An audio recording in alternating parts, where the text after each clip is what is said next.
So ముఖ్యంగా financial energy security, అలాగే ఈ 2 విషయాల్లో financial security and energy security. So ఇక్కడ ఈ విషయంలో ఏం చేస్తాం జపాన్‌తో కలిసి మనం? అంటే ఎనర్జీ సెక్యూరిటీ అర్థమవుతోంది కదా మనకు. గల్ఫ్ నుంచి వచ్చేటువంటి చమురు ఏదైతే ఉందో ఆగిపోతే మనకంటే ఎక్కువ దెబ్బతినేది జపాన్. జపాన్ ఆల్మోస్ట్ మనకంటే ఎక్కువ శాతం వాడు అక్కడి నుంచే వస్తుంది. కాబట్టి దీన్ని ఎలా మనం డైవర్సిఫై చేసుకోవాలి? మనకు హైడ్రోజన్ టెక్నాలజీ వస్తుందా, ఈవీ టెక్నాలజీ వస్తుందా, ఎథనాల్ బ్లెండింగ్ చేస్తామా, ఎలా చేస్తాం? మన గల్ఫ్ కాకుండా మనకు పశ్చిమ ఆసియా కాకుండా ఇంకా ఇతరత్ర ప్రాంతాల్లో ఎలా చేస్తాం? ఇద్దరు కలిసి వాళ్ళ పెట్టుబడులు, తర్వాత మన ఇంజనీర్లు వెళ్ళి కొత్త ఆయిల్ ఫీల్డ్స్ ఎక్కడైనా డిస్కవర్ చేయడానికి మనం డ్రిల్లింగ్ చేస్తాం. బహుశా రేపు అండమాన్ సముద్రంలో మనం చేసే తవ్వకాల్లో వాళ్ళు మనతో పాటు భాగస్వామ్యం చేస్తూ వాళ్ళు రావచ్చు, మనకు తెలియదు.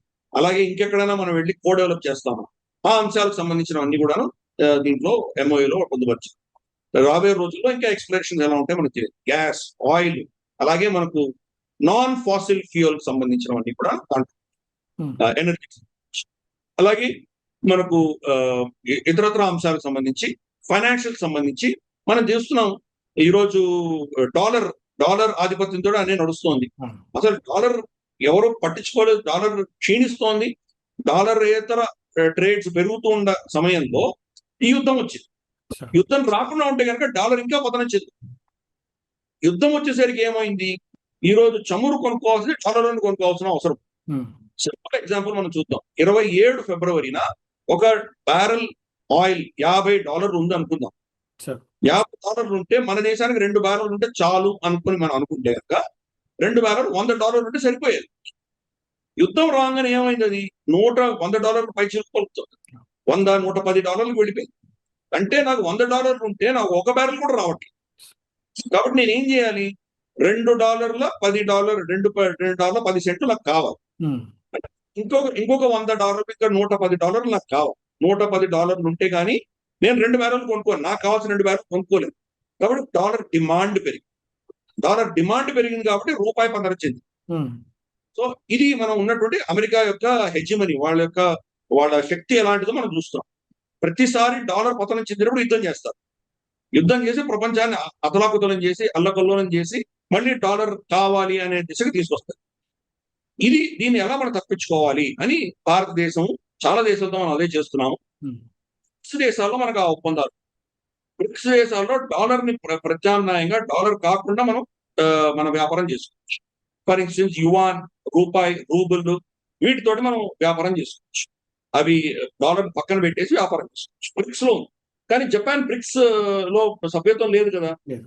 బ్రిక్స్ లో మనకు ఉన్నటువంటి అరేంజ్మెంట్ ఈరోజు జపాన్ తో చేసుకుంటాం. జపాన్, భారతదేశం డాలర్ మినహాయించి రూపాయి, యెన్ లో మనం ట్రేడ్ చేసుకోవాలని ఒప్పుకున్నాం. అంటే ఏదో ఒక దేశం మనల్ని ఏదో విధంగా ఒత్తిడి మన మీద తీసుకొచ్చి మనల్ని ఈ సిస్టమ్ నుంచి బయట పడేసి మన రష్యాని ఎలాగైతే హింసపెట్టారో, ఇరాన్ ఎలా హింసపెట్టారో, రేపు డొనాల్డ్ ట్రంప్ కి నచ్చకపోతే కనుక మన మీద ఇటువంటి ఆక్షేపం విధిస్తే పరిస్థితులు విషమించవచ్చు. కాబట్టి వీటన్నిటికీ అతీతంగా డీరిస్క్ చేసుకోవడానికి జపాన్, భారతదేశం మన ఇద్దరి మధ్యలో జరిగే వాణిజ్యం మన ఇద్దరు కరెన్సీలోనే చేసుకుంటామని నిర్ణయించాం. అందుకని ఫైనాన్షియల్ సెక్యూరిటీ కావచ్చు లేదా ఎనర్జీ సెక్యూరిటీ కావచ్చు, ఈ 2 అంశాల్లో కూడాను ఈ యొక్క విజిట్ చాలా కీలకం. అందుకనే ఇవి చైనా పేరు కానీ అమెరికా పేరు కానీ ఎక్కడ చెప్పు. కానీ ఈ ఒప్పందాలన్నీ కూడాను ఈ 2 శక్తులు ప్రపంచం మీద చేస్తున్నటువంటి అరాచకానికి భిన్నంగా ఒక విధమైనటువంటి సెక్యూరిటీ ఇన్సూరెన్స్ లాంటిది డీరిస్కింగ్ చేసుకునే దిశగా ఈ ఒప్పందాలు జరిగాయి. సార్, ఇందాక మీరు ఇప్పుడు చెప్పిన ఓవరాల్గా చూస్తే ఎక్కువ టెక్నాలజీ ఉపయోగించుకుంటున్నాం. జపాన్ టెక్నాలజీ మన శక్తి సామర్థ్యాలతో తయారు చేస్తాం. అయితే ఇప్పుడు ఇంపోర్ట్ ఎక్స్పోర్ట్ సుమారుగా $10 ట్రిలియన్ ఒప్పందం జరిగినట్టుగా వచ్చినాయి వార్తలు. సో అంటే దీంట్లో మన డైరెక్ట్ ఎక్స్పోర్ట్ ఏమైనా ఉంటుందా ఇండియా నుంచి జపాన్కి? ఆఫ్ కోర్స్ మనం ఇవ్వగలిగింది చాలా తక్కువనే. వాళ్ళకి కావాల్సింది ముఖ్యంగా చమురు కావాలి. ఎందుకంటే ఎనర్జీ సెక్యూరిటీ ఉంది వాళ్ళకి. మనకు ఒకవేళ మనం ఆయిల్ కొన్నా కానీ కూడా ఇప్పుడు ఈవెన్ రష్యా మన మీద డిపెండ్ అవుతుంది. దాడులకి వాళ్ళ రిఫైనింగ్ కెపాసిటీ బాగా గణనీయంగా దెబ్బతింది. 25% వాళ్ళు దెబ్బతింది. మళ్ళీ భారతదేశం నుంచి కొంటున్నాం. ఈ రోజు ప్రపంచంలో లార్జెస్ట్ రిఫైనరీ జామ్నగర్ లో ఉన్నటువంటి రిలయన్స్ పెట్రోకెమికల్స్. సో అలాగే మనకు ఐపీసీఎల్ చాలా ఉన్నాయి. మన దగ్గర రిఫైనింగ్ కెపాసిటీ చాలా అద్భుతంగా ఉంది. ముడి చమురు లేదు మనకి. ముడి చమురు తెచ్చుకొని దాన్ని ప్రాసెస్ చేసి పెట్రోల్, డీజిల్ అమ్మాలి. అది ఈ రోజు మనం అమెరికాకి అమ్ముతున్నాము, యూరోప్ అమ్ముతున్నాము, రష్యా అడుగుతోంది, జపాన్ కూడా అది అవసరం. కాబట్టి జపాన్ కూడా మనం అది మన దగ్గర నుంచి కొనుక్కునే పరిస్థితి వాళ్ళకు కూడా ఉంది. అలాగే మనం చూస్తే కనుక టెక్స్టైల్ సంబంధించింది కావచ్చు, లేదా ఇండస్ట్రియల్ కాంపోనెంట్స్ కొన్ని చేయగలిగిన అంశాలు కావచ్చు, వాళ్ళకు మనం ఇచ్చేటువంటి పరిస్థితులు ఉన్నాయి. అలాగే మనకు డిఫెన్స్ కి సంబంధించి కొన్ని టెక్నాలజీస్ దగ్గర ఉన్నాయి. అది అఫ్ కోర్స్ వాళ్ళు అమెరికాతో అనుసంధానం అయి ఉన్నా కానీ కూడా కొన్ని అంశాలు మనతో కలిసి రావాలి. ఫర్ ఇన్స్టెన్స్ మనం ఏం చేసామంటే తైవాన్ కి మనం పరోక్షంగా సపోర్ట్ చేశాము. దాంట్లో జపాన్ కొంత ఇన్వాల్వ్మెంట్ ఉన్నది. ఇద్దరు కలిసి మనం తైవాన్ లో ఉన్నటువంటి సబ్మరీన్ ప్రాజెక్ట్ మనం ముందుకు తీసుకెళ్ళాం. ఈ రోజు వాళ్ళకి సబ్మరీన్ టెక్నాలజీ లేదు. దాని వెనకాల భారత హస్తం ఉంది. భారతదేశం, జపాన్ ఇద్దరు కలిసి వాళ్ళకి ఆ శక్తిని ఇచ్చారు. అమెరికా నుంచి రావట్లేదు కాబట్టి ఈ రెండు దేశాలకి ఇచ్చింది. సో ఇటువంటివి చాలా ఉంటాయి. మనం చేయగలిగింది చాలా ఉంటుంది. ప్లస్ మన దగ్గర ప్రొడక్షన్ కెపాసిటీ విపరీతంగా ఉంది. కాబట్టి వాళ్ళ దగ్గర టెక్నాలజీ ఉండొచ్చు, దాని కెపాసిటీ మన దగ్గర ఉంది కాబట్టి బహుశా మన దగ్గర నుంచి మనం తీసుకోవాల్సిన అవసరం రావచ్చు వాళ్ళకు. కానీ ఒక అస్త్రాలు టెక్నాలజీ కాదు, ఫండింగ్ కూడా ఇస్తున్నారు జపాన్. అది నేను చెప్తున్నాను. ఇన్ఫాక్ట్ చైనా నుంచి ఏ కంపెనీ అయినా బయటికి వెళ్ళిపోవాలి అనుకుంటే కనుక దానికి ఒక ఫండ్ చేసింది జపనీస్ ప్రభుత్వం. అది ఏ దేశానికి వెళ్ళొచ్చు, వియట్నాంకి వెళ్ళొచ్చు, జపాన్కి వెళ్ళొచ్చు, ఫిలిప్పైన్స్కి వెళ్ళొచ్చు, భారతదేశానికి వెళ్ళొచ్చు, ఎక్కడికైనా వెళ్ళొచ్చు. చైనా నుంచి బయటికి రావాలి అనుకున్న దేశానికి ఫండ్ క్రియేట్ చేశారు. ఎందుకు?